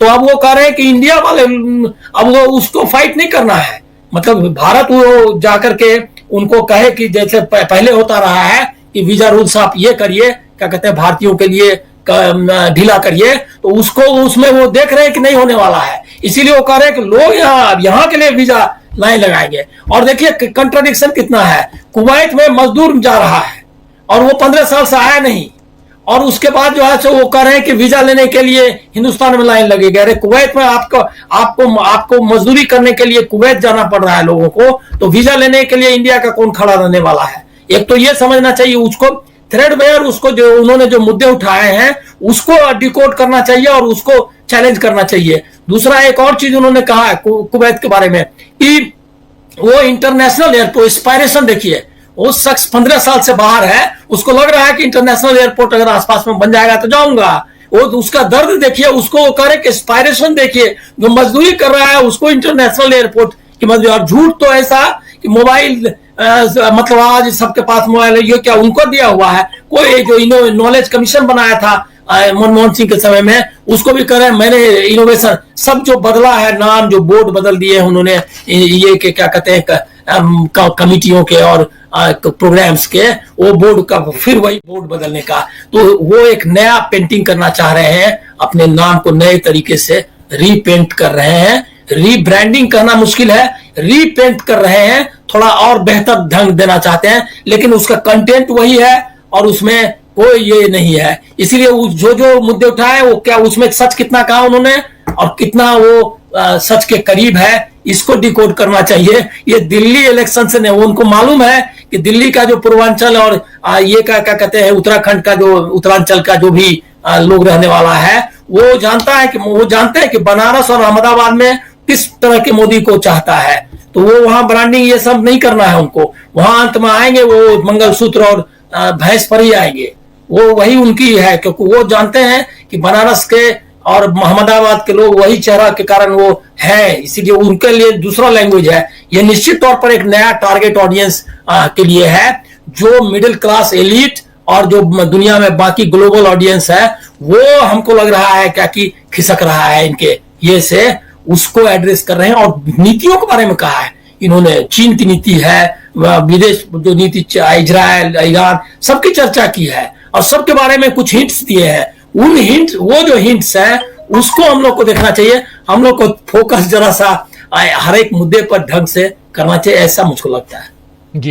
जी, बहुत कुछ यहाँ डिकोड करने की हम कोशिश कर रहे हैं। प्रधानमंत्री नरेंद्र मोदी का इंटरव्यू, लेकिन इस इंटरव्यू के आगे पीछे क्या है? प्रधानमंत्री जुबान खोलते हैं तो जरूर कुछ ना कुछ उसमें रहता है। अब यहाँ अगर खुद को मनुष्य बता रहे हैं, जो नॉन बायोलॉजिकल बोलते थे, भगवान से सीधे कनेक्शन की बात करते थे, लेकिन अब वो भी पत्रकार को इंटरव्यू न देकर किसी ब्रोकर कंपनी के CEO को इंटरव्यू देकर निखिल कामत जिसका नाम है, उसको इंटरव्यू देने की जरूरत क्यों पड़ी? और क्या इसके पीछे RSS है? क्या इसके पीछे दिल्ली का चुनाव है, जिसको हम डिकोड करने की कोशिश कर रहे हैं? और इससे आप लोग कहेंगे कि प्रधानमंत्री के इस इंटरव्यू पे इतना समय आप क्यों दे रहे हैं? जैसे अभी कुछ दिनों पहले आप कह रहे थे कि बिहार पे इतना समय क्यों दे रहे हैं, तो ये भी कह सकते हैं आप, और आप इसके लिए स्वतंत्र हैं। लेकिन कुछ चीज़ें दोस्तों समझने की ज़रूरत होती है, और प्रधानमंत्री ऐसे नहीं बोलते हैं। वो बोल रहे हैं नरेंद्र मोदी, तो उसके पीछे कुछ ना कुछ पॉलिटिक्स है, और खुद को ऊपर से नीचे क्यों ला रहे हैं? कई हमारे साथी लिख रहे हैं कि अर्थव्यवस्था को भी ठीक कर दें, प्रशांत टंडन जी भी कह रहे थे। लेकिन पहले शकील जी आपके पास आना चाहता हूं, आपको क्या लगता है शकील जी कि यहाँ क्या कारण हो सकता है? इसके पीछे की राजनीति क्या है? क्योंकि मोदी जी पीएमओ में कितनी देर काम करते हैं, तो ये पिछले 10 साल में हम लोगों ने देख लिया, लेकिन वो कितना ज्यादा, यानी 24 घंटे में 18 घंटे सिर्फ राजनीति करते हैं, ये हम और आप सब जानते हैं। अगर एक इंटरव्यू 1 घंटे का इंटरव्यू उन्होंने दिया, या 40 मिनट का इंटरव्यू जो भी रहा हो, उस इंटरव्यू के लिए इतना समय निकाला है, तो उसके पीछे कुछ ना कुछ राज तो होगा, कुछ ना कुछ कहानी तो होगी। क्या हो सकता है? 1 घंटे के इंटरव्यू से पहले कई दिनों की मेहनत है जी, कई दिमाग उसके पीछे लगे हुए हैं। देखिए, वजह बहुत सारी हैं और ज्यादातर स्पष्ट हैं, दिख रही हैं वो। अभी जो है पासपोर्ट का जिक्र किया, सिन्हा जी ने बड़ी अच्छी बात कही। भारत का जो पासपोर्ट है वो 5 पायदान खिसक के 80 से 85वें स्थान पे आ गया है, 80 to 85। भारत के पासपोर्ट पे केवल अब 57 देशों पे 57 कंट्रीज पे आप वीजा फ्री यात्रा कर सकते हैं। और नंबर 1 पे कौन है? सिंगापुर, जहां के पासपोर्ट से आप 195 देशों पे वीजा फ्री यात्रा कर सकते हैं। फर्क देखिए, 195 और 57। ये सारी समस्याएं इतनी महत्वपूर्ण हैं, इसलिए प्रधानमंत्री जी को ये दरअसल इंटरव्यू नहीं है, ये सफाई है। इसको आप स्पष्टीकरण कह सकते हैं, सफाइयां देना। आप देखें कि सफाइयां देने में, स्पष्टीकरण देने में आत्मविश्वास जो है कितना हिल जाता है। अगर आप गौर से इस इंटरव्यू को देखें तो प्रधानमंत्री के पांव के जो पंजे हैं वो बार बार हिल रहे हैं। हम आमतौर पे इस तरह की तुलनाएं करते नहीं हैं, आमतौर पे क्या कभी भी नहीं करते, लेकिन इन लोगों ने बॉडी लैंग्वेज के ऊपर ही इस सरकार को गिराया था यूपीए की। हर अखबार की खबर, हर डिबेट की खबर यहीं से शुरू हो जाती थी कि मनमोहन सिंह की बॉडी लैंग्वेज देखिए, सोनिया गांधी की बॉडी लैंग्वेज देखिए, फलाने की बॉडी लैंग्वेज देखिए और इनके आत्मविश्वास को देखिए। अब ये बॉडी लैंग्वेज के जो एक्सपर्ट हैं वो प्रधानमंत्री के पूरे 40 मिनट के इंटरव्यू को देख लें और उसके बाद बता दें कि इसमें कहीं से भी आत्मविश्वास दिखता है। जो प्रेस स्वतंत्रता इंडेक्स है उसमें भारत 159वें नंबर पे है, लगातार गिरता जा रहा है। 180 देशों में कुल 21 देश हमसे ऊपर हैं। अभी जो छत्तीसगढ़ के अंदर मुकेश चंद्राकर की नृशंस हत्या हुई है, लीवर के 4 टुकड़े, सर पे 15 फ्रैक्चर, गर्दन तोड़ दी, पूरी दुनिया में वो पोस्टमार्टम की रिपोर्ट और डॉक्टरों के बयान दिखाए जा रहे हैं, जिसमें डॉक्टर कह रहे हैं, 3 डॉक्टरों की टीम थी, राजेंद्र राय कह रहे हैं कि मैंने अपनी जिंदगी में ऐसी डेड बॉडी कभी नहीं देखी। और विश्व इंडेक्स हमारा जो है प्रेस स्वतंत्रता का, प्रेस फ्रीडम का, और नीचे गिरेगा। ये समस्या छोटी नहीं है और मोदी जी को इन सब के बारे में मालूम है। देखिए, मोदी जी के बारे में अब बातें ऐसी होती हैं जो कई चीजों को सार्वजनिक चर्चा नहीं करी जाती, कुछ नैतिक मूल्य होते हैं, प्रेस के होते हैं। लेकिन हम आपको एक बात बताते हैं जी, कोई देश का प्रधानमंत्री ऐसा नहीं हुआ जो सुबह उठ के सबसे पहली ब्रीफिंग जो है प्रेस के बारे में लेता हो। विदेश के मामलों में लेते हैं, आंतरिक सुरक्षा के मामले में लेते हैं, दूसरे तमाम इश्यूज के बारे में लेते हैं, जो करंट इश्यूज चल रहे हैं उनके बारे में लेते हैं। प्रधानमंत्री की ब्रीफिंग जो होती है सुबह से शुरू हो जाती है। अलग अलग अफसर जो हैं उनको अपने अपने क्षेत्रों के बारे में बताते हैं। हमारे प्रधानमंत्री सबसे ज्यादा टाइम, सबसे पहली ब्रीफिंग किस पे लेते हैं? अखबारों में क्या छपा, टीवी में क्या आया, मेरे बारे में क्या कहा, उनके बारे में क्या कहा गया। ये कोई अच्छी स्थिति नहीं है। ये कोई आत्ममोह जिसे कहते हैं, उसमें अगर हमारा प्रधानमंत्री ग्रस्त रहता है तो वो न देश के लिए अच्छी स्थिति है न उनके लिए अच्छी स्थिति है। वो एक दोहा है, हमें याद आ रहा है, बड़े बड़ाई ना करें, बड़ों न बोले बोल, रहीमन हीरा कब कहे, लाख टको मेरो मोल। ये तो खुद ही बताते रहते हैं कि मैं क्या हूं, 56 इंच की छाती। ये प्रधानमंत्री ये बात करता है कोई? उसको देख के मध्य प्रदेश के मुख्यमंत्री हैं मोहन यादव, वो लाठी चलाने लगते हैं हर जगह। अभी दिल्ली में एक टीवी प्रोग्राम में चलाई, तलवार भी चलाई। मध्य प्रदेश में तो कई प्रोग्रामों में चलाते हैं। मुख्यमंत्री पहुंचते हैं तो लोग उनसे उम्मीद करते हैं कि वो कुछ बोलेंगे, उस क्षेत्र के बारे में घोषणाएं करेंगे, कुछ बताएंगे, मगर उनके जो अपने लोग हैं वो मांग करने लगते हैं, मुख्यमंत्री जी लाठी चला के बताइए। वो लाठी चलाने लगते हैं। तो ये स्थितियां जो हैं, ये राजनीति में या देश की शासन व्यवस्था में कोई अच्छी स्थितियां नहीं है। ये अब दिल्ली का जो सवाल है, दिल्ली के चुनाव का सवाल है, तो क्या समस्या है? समस्या ये है कि बीजेपी के पास कोई मुद्दा नहीं है, और मुद्दा भी नहीं है और उम्मीदवार भी नहीं है। कोई महिला उम्मीदवार नहीं है उनके पास जो दिल्ली की मुख्यमंत्री आतिशी के खिलाफ और वहां से लड़ रही कांग्रेस की, महिला कांग्रेस की अध्यक्ष अलका लांबा के खिलाफ उतार सके। बीजेपी ने माफी मांगी उसके लिए कि जो आतिशी के पिता के बारे में कहा रमेश बिदुड़ी ने, माफी मांगना पड़ी उन्हें।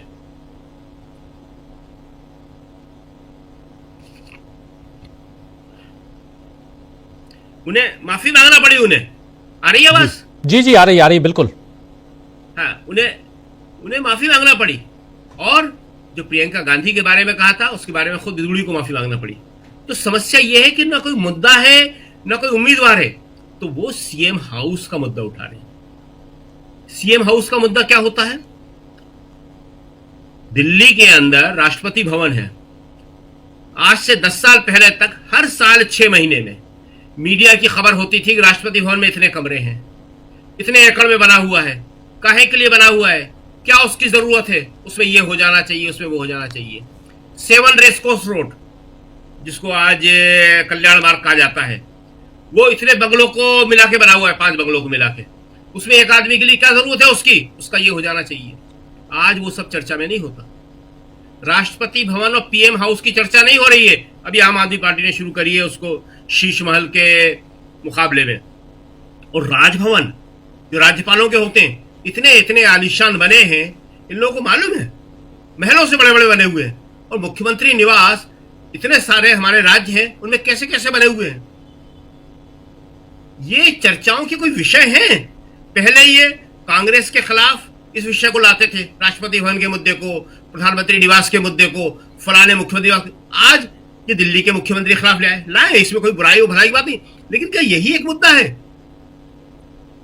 इसके बारे में जितनी कहानियां हैं, उसमें से आधी से ज्यादा काल्पनिक है। आप काल्पनिक कहानियों के जरिए नैरेटिव सेट करने के आप आदी हैं, और वही आप इस इंटरव्यू के जरिए कर रहे हैं। ये जो मिडिल क्लास की बात हो रही है कि मिडिल क्लास को, सही कह रहे हैं अनिल सिन्हा जी, बहुत सही है कि एक मिडिल क्लास के खास वर्ग को लुभाने के लिए या उसका माइंड सेट के लिए यह इंटरव्यू है। लेकिन उस मिडिल क्लास की समस्या क्या है? अभी जो L&T के मालिक सुब्रमण्यन ने जो इंटरव्यू जो कहा है, वो क्या कहा है? संडे को आप क्या करते हैं? मैं ऑफिस में बैठ के अकेला काम करता हूं, आप अपनी बीवी को बैठ के निहारते रहते हैं। शर्मनाक। अंतरराष्ट्रीय श्रम संगठन की रिपोर्ट है कि 48 घंटे से ज्यादा काम नहीं लिया जा सकता हफ्ते में। वो कहते हैं 90 घंटे तक काम करना चाहिए। भारत के जो श्रम कानून है, जिनको मोदी जी ने अभी नए रूप से लागू किया 2022 में, मोदी जी ने, उसमें भी वो 48 घंटे से आगे नहीं बढ़ा पाए उसको। 48 घंटे ही है उसमें। अभी नारायण मूर्ति ने पहले कहा 70 घंटे। ये युवाओं के ऊपर बहुत गलत असर डाल रहा है। ये मोदी जी का वोट बैंक माना जाता था, कब तक रहेगा कोई नहीं कह सकता। 70 घंटे से सुब्रमण्यन जो है L&T के मालिक, वो 90 घंटे तक पहुंच गए हैं। कंपनी कितनी बड़ी है उनकी? 8,000 करोड़ रुपए की, उसको 10,000 और 15,000 करोड़ पे ले जाना चाहते हैं। संडे को आदमी क्या करता है? अपनी बूढ़ी माँ का चश्मा ठीक कराता है, पिता को डॉक्टर के पास ले जाता है, बच्चे की साइकिल का पंचर जुड़वाता है, वो पत्नी को निहारता नहीं है। पत्नी तो बात भी नहीं कर पाती उससे, इतना टाइम नहीं होता है। 12 और 14 घंटे आज भी काम कर रहा है आदमी, और ये कहते हैं कि 70 घंटे और 90 घंटे काम करिए आप। जो युवा हैं उनको ये असमय बूढ़ा बना देना चाहते हैं। ये एक बहुत बड़ी समस्या है। देश हमारा जो युवा देश कहलाता है, उस युवा देश में ये मैसेज देंगे। प्रधानमंत्री डायरेक्ट इनका विरोध नहीं कर सकते। अगर कोई और प्रधानमंत्री होता तो वो कहता है कि आप लोग क्या बात कर रहे हैं, 48 घंटे नियम है, आप कानून के खिलाफ बोल रहे हैं। एक सप्ताह में 48 घंटे काम से ज्यादा काम नहीं ले सकते। उसके बाद 24 घंटे का आपको रेस्ट देना पड़ेगा। ये सब लिखित में नियम है सारे के सारे, श्रम कानून। और आप ये बात कर रहे हैं, इसलिए प्रधानमंत्री को ये सारी बातें कहना पड़ रही हैं। प्रधानमंत्री के लिए ये समय बिल्कुल अच्छा नहीं है। बहुत सारी बातें उनके खिलाफ जा रही हैं, और उसको ठीक करने की कोशिश में वो इस तरह के बातें कर रहे हैं। जी जी जी, बहुत सारी चीज़ें ठीक करने की कोशिश। क्या ये ठीक करने की कोशिश में वो आरएसएस के सामने भी खुद को नतमस्तक होते हुए देख रहे हैं, या यहाँ पर आरएसएस और बीजेपी में कुछ चल रहा है? क्या यहाँ बीजेपी के राष्ट्रीय अध्यक्ष को लेकर भी कोई बातचीत है? और बीजेपी की चर्चा इसलिए भी क्योंकि चुनाव सामने है, और अगर राजीव कुमार जो इस बार रिटायर हो रहे हैं 15 फरवरी को, लेकिन उससे पहले अगर राजीव कुमार दिल्ली का गिफ्ट नहीं दिए तो फिर बीजेपी का क्या होगा? क्या यहाँ पर दिल्ली में जो वोट बैंक की राजनीति करने की कोशिश और उसमें वोटर लिस्ट में गड़बड़ी की जो बातें आ रही हैं सामने, वो सब कुछ पहले से सेट है? या नरेंद्र मोदी को ये लग रहा है, जैसा कह रहे थे सुनील शुक्ला जी, कि नहीं, यहाँ दिल्ली की बात अलग है? क्या ऐसा माना जाए? जरा प्रशांत टंडन जी आपके पास आना चाहता हूं, कैसे देखते हैं आप? जो मोदी जी का इंटरव्यू है, और क्योंकि वो चर्चा हो रही है तो चर्चा की जाए। देखिए, अलग ऑडियंस को उन्होंने एड्रेस किया है, अलग प्लेटफॉर्म से एड्रेस किया है, वो सब बातें हैं। लेकिन नरेंद्र मोदी की पॉलिटिक्स के बारे में गुजरात से लेकर दिल्ली तक अगर कोई एक बात जो उनके बारे में कही जाती है, उनके करीबी लोग भी कहते हैं ये बात, कि वो अपनी राजनीति के आगे कुछ भी तिलांजलि, किसी की भी कुर्बानी दे सकते हैं। उनके लिए अडवाणी कोई मायने नहीं रखते, उनके लिए कोई भी मायने नहीं रखता, कल को अमित शाह भी नहीं मायने रखेंगे उनके लिए, अगर उनकी राजनीति के सामने कोई आड़े आएगा तो। अब इस वक्त सबसे मुश्किल दौर में उनकी राजनीति है। एक 240 सीटें, सबसे बड़ी समस्या का जड़ 240 सीटें, अब उसको वो 280 नहीं कर सकते। तो और उसके बाद भी नीतीश कुमार और चंद्रबाबू नायडू के समर्थन, नीतीश कुमार किस तरीके के राजनेता हैं, वो क्या करेंगे, इस पे हम लोग काफी चर्चा कर चुके हैं। ये परेशानी है। दूसरी परेशानी है कि 240 हुई कैसे, संविधान के विमर्श से, ये दूसरी परेशानी है। तीसरी परेशानी है जातिवाद जनगणना। जनगणना का प्रोसेस ऑन है, कोई साल करानी ही करानी है। 2025 में जनगणना करानी ही है, ऑलरेडी 4 साल वो लेट हो चुकी है। और जनगणना कराएंगे और वो जातिवाद जनगणना नहीं होगी तो दिक्कत है, जातिवाद जनगणना होगी तो उसी प्लेटफॉर्म को दिक्कत है जहां वो बैठे हुए थे और जिस ऑडियंस को वो संबोधित कर रहे थे, उसी ऑडियंस को दिक्कत होगी अगर जातिवाद जनगणना कराते हैं तो। चौथी समस्या जो आरक्षण की 50% लिमिट बढ़ाने की मांग है, और पांचवी समस्या इनको अमित शाह दे गए पार्लियामेंट में डॉक्टर अंबेडकर का अपमान करके।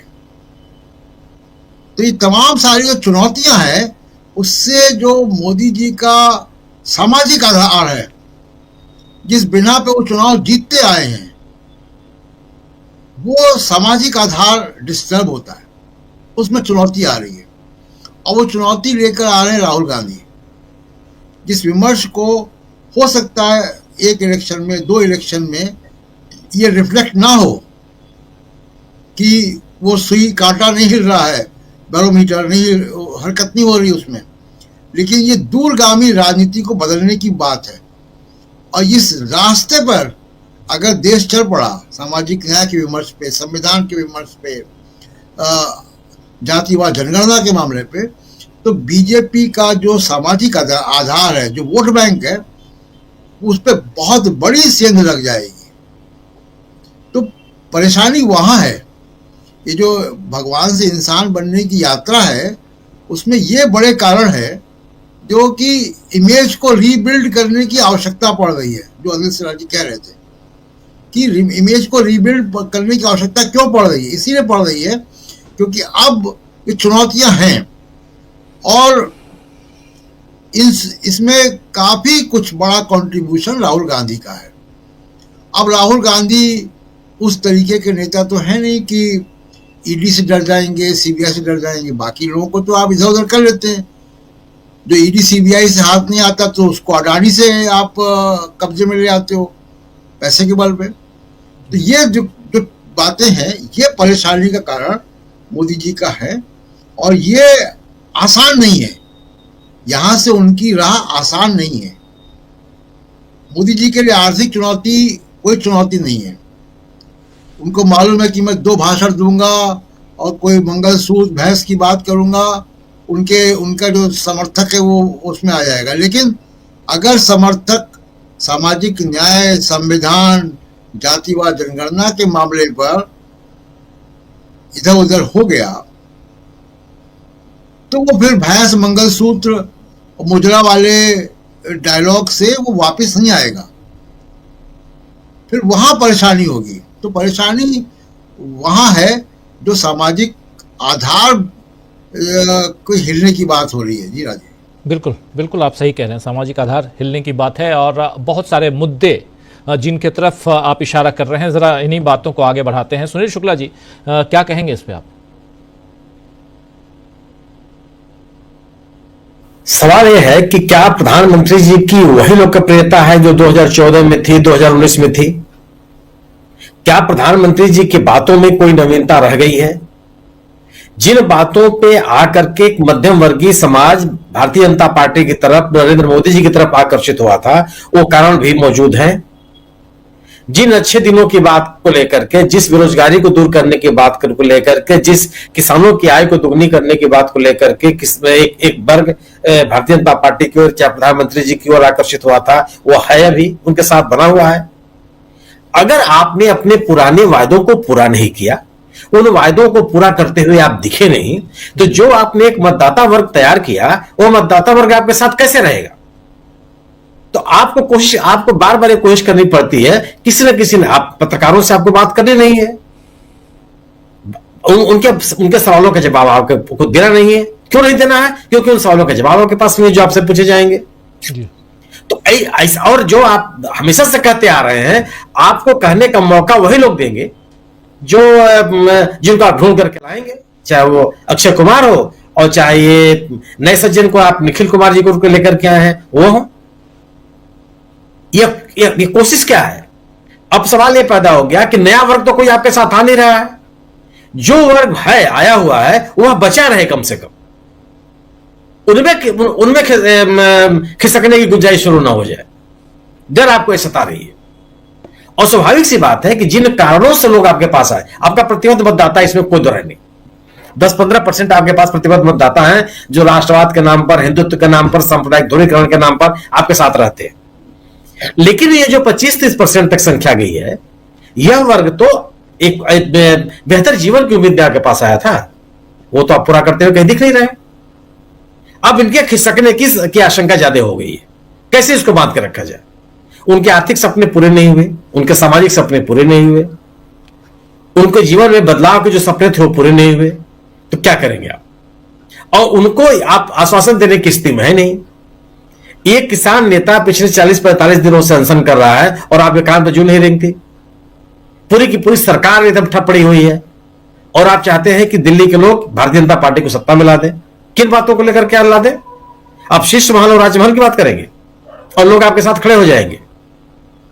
अगर आप ये सवाल पैदा करना चाहते हैं कि दिल्ली का एक मुख्यमंत्री जो हर चीज को छोड़ने के नाम पर सत्ता में आया था, वो अपने घर को, अपने आवास को शीर्ष महल के रूप में बना रहा है, तो आप ये भी बता दीजिए कि जो लोग राष्ट्रवाद के नाम पर, देश निर्माण के नाम पर सत्ता में आए थे, वो भारतीय जनता पार्टी के मुख्यमंत्री अपने राज्यों में क्या कर रहे हैं?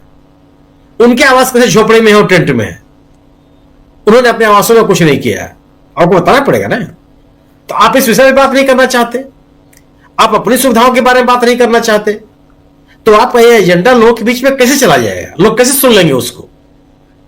अब गवर्नेंस के नाम पर विफल ये जो सरकार है, इसलिए गवर्नेंस के नाम पर कोई बात नहीं करना चाहती। वो कहेगी कि हमने कुंभ इतना बड़ा हो रहा है, अयोध्या का मंदिर इतना बड़ा। और जब अयोध्या का मंदिर का आपको राजनीतिक लाभ नहीं मिला, तो अन्य धार्मिक आयोजन आपको कैसे लाभ दे देंगे?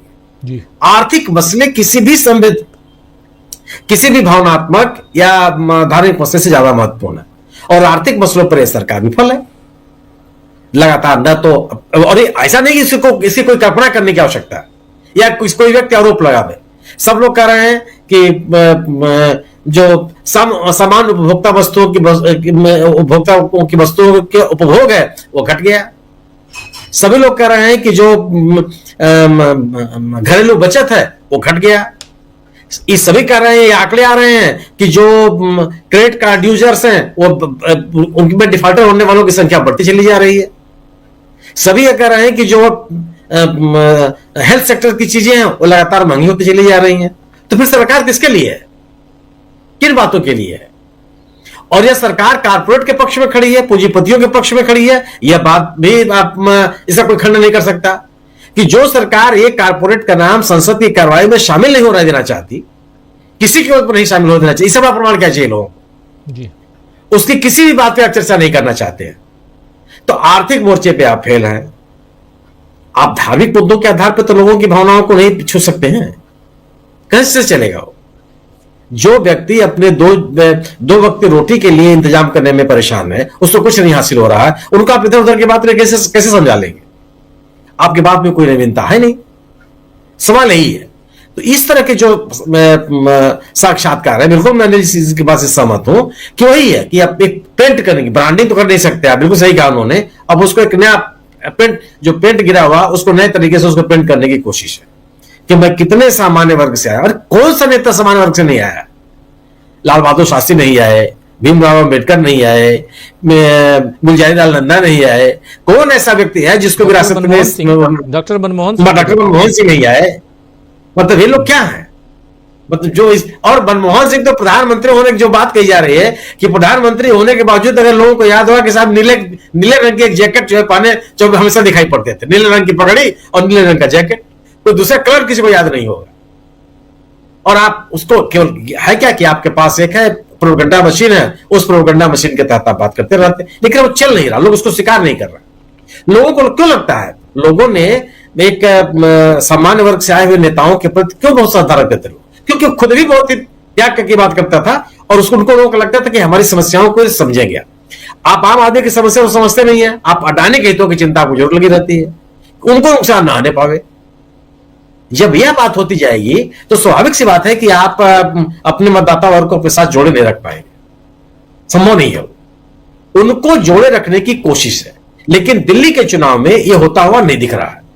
दिल्ली में गवर्नेंस का मुद्दा है, वो बीजेपी के लिए भी है और आम आदमी पार्टी के लिए भी है। और भारतीय जनता पार्टी आम आदमी पार्टी सरकार के खिलाफ कोई मुद्दा खड़ा नहीं कर पा रही तमाम कोशिशों के बावजूद। और इस तरह के साक्षात्कारों से वो कोई मुद्दा खड़ा कर पाएगी ऐसा मुझे लगता नहीं। जी बिल्कुल बिल्कुल। क्या कहेंगे अनिल जी? बहुत गंभीर चर्चा हम लोग कर रहे हैं, नरेंद्र मोदी की बात, लेकिन बहुत महत्वपूर्ण चर्चा। और यहाँ से एक पूरा का पूरा आज की तारीख में जो चल रहा है देश में, उसको थोड़ा समेटने की हम कोशिश कर रहे हैं। दिल्ली का चुनाव सामने है, लेकिन उससे पहले नरेंद्र मोदी के इस भाषण और उसको डिकोड करने की भी कोशिश, नरेंद्र मोदी कहाँ कहाँ फंसे हुए हैं ये भी जानने की कोशिश हम कर रहे हैं। और साथ में आरएसएस क्या कर रहा है, बीजेपी क्या कर रहा है। बीजेपी का अभी तक राष्ट्रीय अध्यक्ष सामने नहीं आया है, जबकि कांग्रेस पार्टी पे लगातार वार करते थे। कांग्रेस पार्टी ने अपने राष्ट्रीय अध्यक्ष को दे दिया, 2 साल हो गए। ये सब कुछ हम लोगों ने देखा। ज़रा आपसे समझूं कि यहाँ से क्या जो बातें, जिसमें जाति आधारित जनगणना भी है, सबसे बड़ी चीज़ कि यहाँ पर कास्ट सेंसस भी है, मतलब ओवरऑल सेंसस है, कास्ट सेंसस भी उसमें है। ये सारी चीज़ें, कितनी चुनौतियां हैं नरेंद्र मोदी के सामने। आर्थिक पक्ष पे आप देख लीजिए भारत कहाँ है। पीयू की रिसर्च रिपोर्ट आई है, अभी आज ही रिपोर्ट देख रहा था, जिसमें खासकर जो धार्मिक भेदभाव के मामले में भारत में मध्यम से जो उच्च वर्ग के लोग हैं, 71-72% लोग जो हैं वो नाराज दिखाई दे रहे हैं। तो बहुत कुछ है, लेकिन ऐसे रिपोर्ट्स को, ऐसे रिसर्च रिपोर्ट्स को जो उनके पक्ष में, जो सरकार के पक्ष में नहीं होते हैं, ऐसे रिपोर्ट्स को आप कहते हैं, खारिज कर देते हैं। जो आपके पक्ष में होता है उसको खूब बढ़ा चढ़ा के कहते हैं आप। लेकिन ओवरऑल भारत की स्थिति की बात तो करनी जरूरी है ना। देखिए क्या है, एक बहुत अच्छा सुनील जी ने ध्यान दिला दिया। अभी का जो ट्रिगर, वही मुझको लग रहा है अभी का ट्रिगर क्या हो सकता है। ये जो इमेज मेकओवर है, ये जो रीपेंटिंग है, रीपैकेजिंग है, आपने उसमें कुछ नई बात नहीं कही है उन्होंने कि स्टार्टअप चलाओ, खुद नौकरी दो, नौकरी लेने वाला नहीं देने वाला बनो, उसी टाइप का चीजें उन्होंने कही है। सब वही सब चीजें हैं। लेकिन उसमें बहुत अच्छी बात मतलब बहुत इंपॉर्टेंट बात कही सुनील जी ने कि मनमोहन सिंह जो है, अभी एकाएक उनके निधन के बाद एक बड़ा कंट्रास्ट सामने आ गया।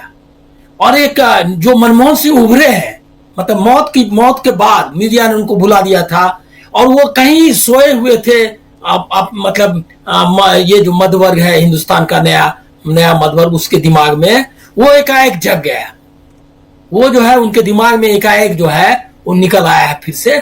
और अब उसके साथ वो अब कई लेवल पे फाइट कर रहे हैं। एक तरफ वो जो मनमोहन सिंह जो उनके पहले के प्रधानमंत्री हैं, उनकी इमेज से उनको फाइट करनी पड़ रही है। वो बता रहे हैं कि हम कैसे गरीब हैं, हम कैसे थे। वो एक री पैकेजिंग अपने ये का इमेज का। मनमोहन सिंह आप समझ लीजिए कि ये जो मनमोहन सिंह की जो मौत अभी हुई, ऐसे वक्त में हुई और जो उनके बारे में चर्चाएं हुई, एकाएक लोगों को पता चला, जो कि मीडिया ने दबा रखा था। एक इमेज जो anti corruption movement, Anna Hazare और ये सब मिलकर के जो टार्निश हो गया था, एकाएक लगा कि ये इतना मतलब ईमानदार और एक डेडिकेटेड ये क्या कहते हैं प्राइम मिनिस्टर हमको मिला। ये कम से कम इस मध्य वर्ग को, बड़े वर्ग को और जनता मतलब बड़ी संख्या में तादाद में उनको ऐसा लगा, तो वो भी एक इनको एक इमीडिएट जो अभी लगा। इसीलिए देख रहे हैं प्रणब मुखर्जी के मेमोरियल और ये सब उठा के कोशिश कर रहे हैं कि वही उससे भी वो फाइट कर रहे हैं। एक तो ये था, दूसरा है क्या कि रियल, सही का प्रशांत जी ने रियल इश्यूज उठा दिए हैं। ये क्या कहते हैं, पॉलिटिक्स में रीस्ट्रक्चरिंग की जरूरत है राहुल गांधी ने, और उसका मुकाबला उन्होंने कहा उसमें इंटरव्यू में है कि 100% टॉयलेट फलना, 100% बिजली, ये जो है हमारा 2047 का टारगेट है, और यही असली सेकुलरिज्म है, यही असली सोशल जस्टिस है। तो वो काउंटर कर रहे हैं, वो जो मुद्दे उठाए, और जो बेरोजगारी है ये सब के बारे में कुछ नहीं। 100% बेरोजगारी वही शख्स जो बोलता था कि ये जो है क्या कहते हैं, हम 15 लाख रुपया देंगे और सबको या ये करेंगे, वो लाभार्थी मुद्दे पर आ गया। दूसरा है क्या कि he is trying to address, वो एक इसको भी कर रहे हैं एड्रेस करने की कोशिश, महिला मतलब वो कंस्टिट्यूएंसी ढूंढ रहे हैं, वो महिलाओं का। अगर आपने हमारा YouTube चैनल अभी तक सब्सक्राइब नहीं किया तो इसको सब्सक्राइब कर लीजिए, वीडियो को लाइक और शेयर कीजिएगा, और कमेंट करके बताइएगा भी कि इस परिचर्चा पर आपकी क्या राय है। धन्यवाद।